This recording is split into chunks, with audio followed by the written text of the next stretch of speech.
évêque Pascal Mukuna très choqué na ba propos oyo et salamaki mokolo ya match entre Renaissance et tout puissant Mazembe na score ya 6-0.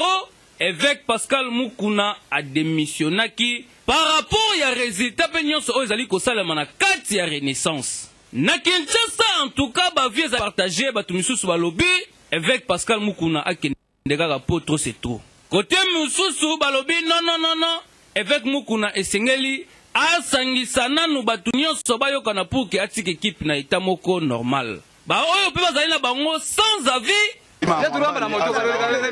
Biso ba oyo yo toyebi ke makasha do makasha Renaissance eza moto a continuer na Renaissance. Pe eza moto bani ko peser beaucoup na Renaissance. Cette fois-ci le corps a démissionné. Biso pe oza el na ye. To ana souci na ye. Papa ye aluka pesa na ti musangani. Aya a continuer dans l'équipe. Alors biso za bana fibo ya barumbu. Mais l'équipe est comme au beaucoup fois on a une mal gérance à présent à biso.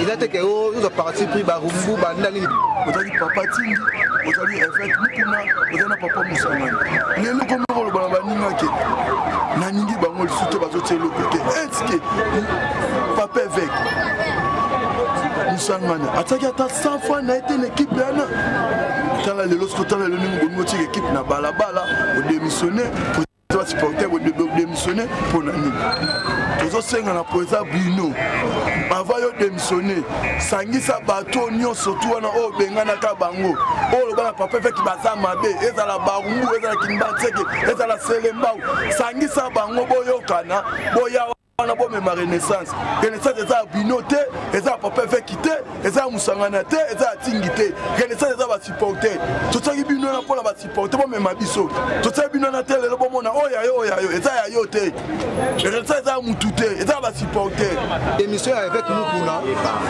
ezali forcé par les supporters. Les supporters balemi mal gérance ya évêque.